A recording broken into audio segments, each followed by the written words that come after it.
Alright, so you've got your notebook set up with a bunch of clouds and squiggly things, and now we're going to fill in the pieces. This first part is called the framework, and it has to do with some of these things you are familiar with. The first thing is your research question.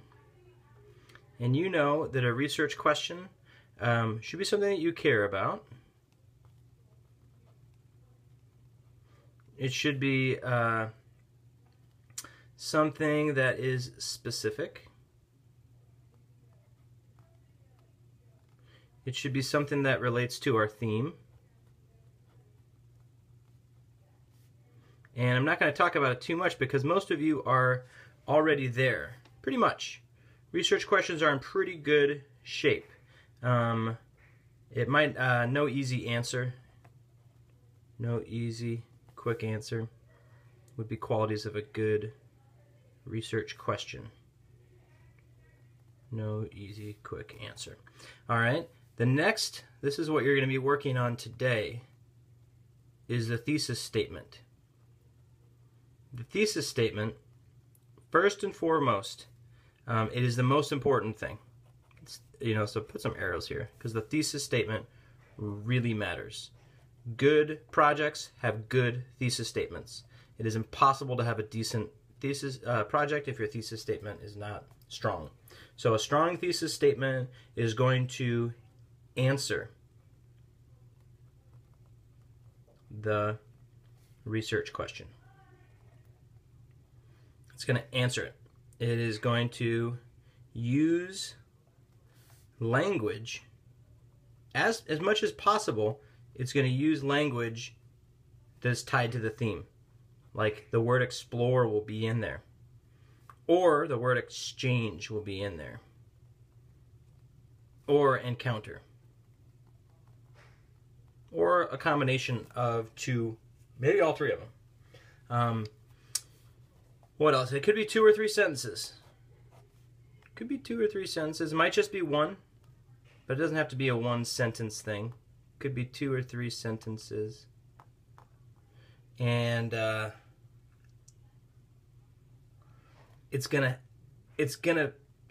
have in it what we would call the significance. Like significance, it's going to be a bold statement. I'm going to put this word over here, bold. It's going to be a bold statement, something that somebody could disagree with maybe. All right, other components. So this is your thinking that you are building.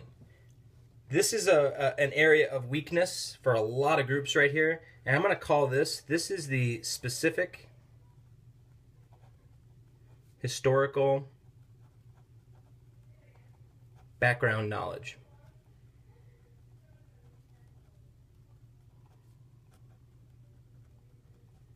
Or SHBOOK.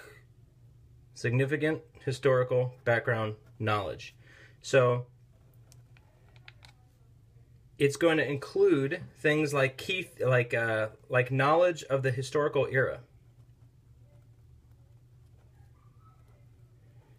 It's going to include things like historical historical terms. And some of this will make its way into his project, but some of it won't. It's going to include knowledge of key figures. Key is another word for important. Important people. It's going to include just, if your project is looking at the 1970s, what were the big issues of the day?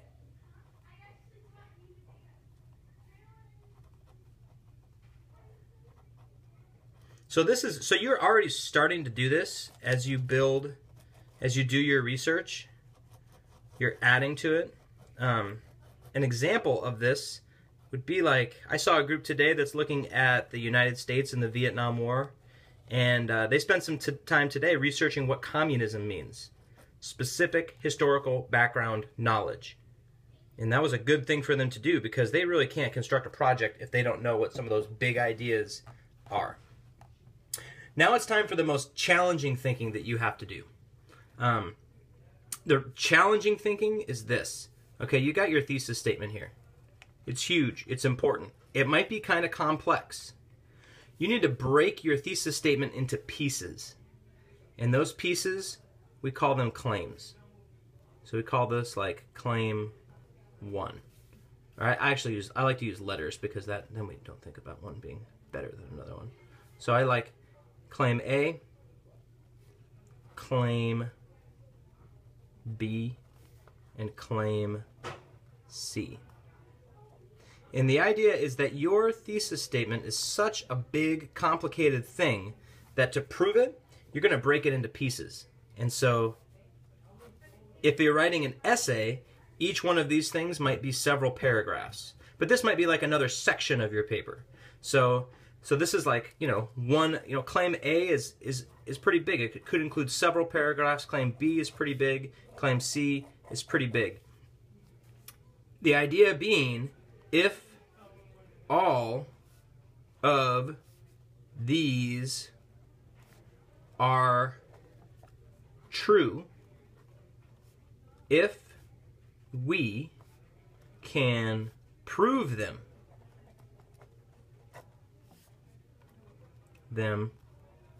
then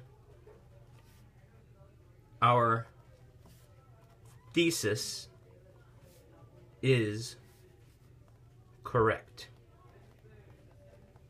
Okay, our thesis is correct. Now, your thesis is bold. It uses language, explore, blah, blah, blah. It's also debatable. Debatable. So, for instance, if your thesis statement is something like, immigrants experienced hardships, well, nobody's going to disagree with that, so you can't really prove it true. If your thesis statement is immigrant groups used their religious affiliations to build relationships that allowed them to succeed, well, that is debatable because somebody might say, yeah, but the most important thing is something else. So there are your claims. When we get down here, we have got your conclusion. And in the conclusion, what you talk about are, this is a great word if you don't know it, implications. Implications. And implications mean, it's the answer to this question. Implications, what does it matter? Your conclusion is also where you can talk about current issues. So if you have if your project looks at immigration in the 1820s, it's significant to historians today because we still have, whatever struggles occurred for the Irish immigrants in the 1820s are still present, maybe for different groups of immigrants.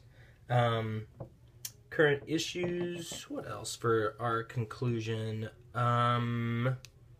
Future. You can think about the future. You can think about big ideas like the American dream. Think about big ideas in your conclusion. American dream. Maybe ideals. Okay?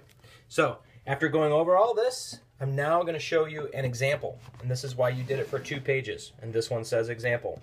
So, Mr. Sisson has been working on his project. And his project looks at Jackie Robinson. He's got a good research question. It's this. What was the lasting impact of Jackie Robinson's rookie year with the Brooklyn Dodgers? Okay, what was the lasting impact? All right, this is his research question. Look at that beautiful R. It's gorgeous. Research question. This is his thesis statement. This is his thesis statement. It is Jackie Robinson explored the realities of racial integration, encountering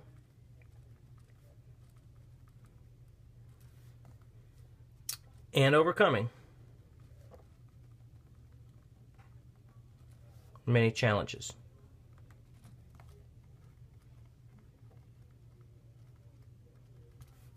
In the end, baseball was transformed. Transformed. Okay? All right. So, we've got a good thesis statement here. Jackie Robinson explored the realities of racial integration, encountering and overcoming many challenges. In the end, baseball was transformed. So, what's my specific historical background knowledge? Well, if I'm going to write about this, I'm going to have to know a lot about baseball before Jackie Robinson and baseball after. Right? Because I'm saying that something changed. It was transformed. I'm also going to have to know a lot about civil rights.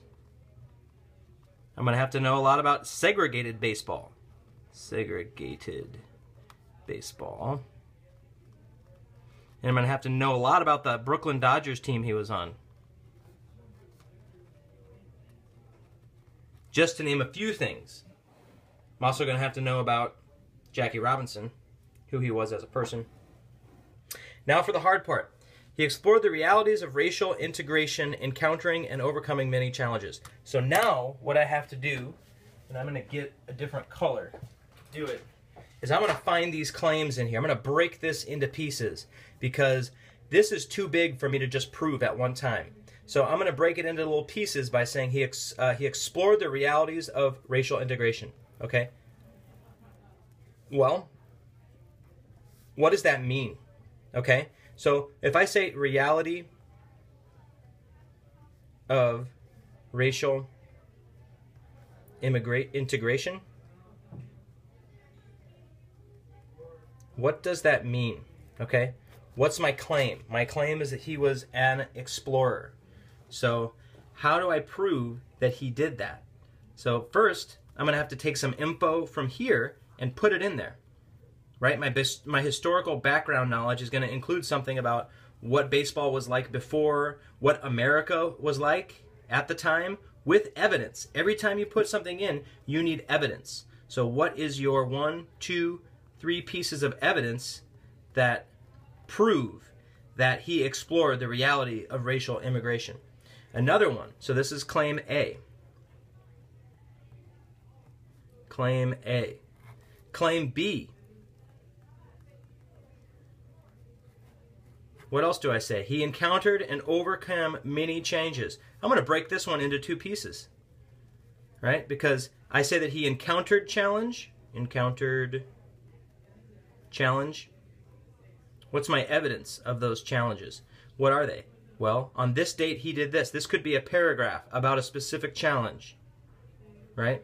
Paragraph. This could be another paragraph about a specific challenge with specific pieces of evidence to support my claim that he encountered challenges. Overcoming challenges is like a different thing. Not only did he encounter challenges, he overcame challenges. All right? Same thing. Evidence to support. Okay, show me an example. Explain how this example showed that he overcame a challenge. All right? And finally, in the end, baseball was transformed. I might have one that is, so if I'm going to say it was transformed, I need to prove that. So my claim C is going to say baseball was transformed. How was it transformed? According to who? Just according to me, a 9th grade person? Or according to historians? This historian and this historian and this historian. They all agree with me. See, I'm right. Baseball was transformed. And I'm really right because it was transformed because of his exploration and his encounter. Baseball transformed. Examples, citations. This is what we're talking about when we're talking about gathering evidence. It's not just, you have to put it in a specific place, a very specific place. So you could have another claim, something about baseball being America's game. And what does that mean if it is America's game? And we might put this back into our thesis statement because it's so awesome. And then when it's all said and done, the last piece of the puzzle is right down here. And this is the most important thing. It's your conclusion. Well, what are the implications? Well, something about courage, something about overcoming, definitely something about the American dream, something about equality. Okay?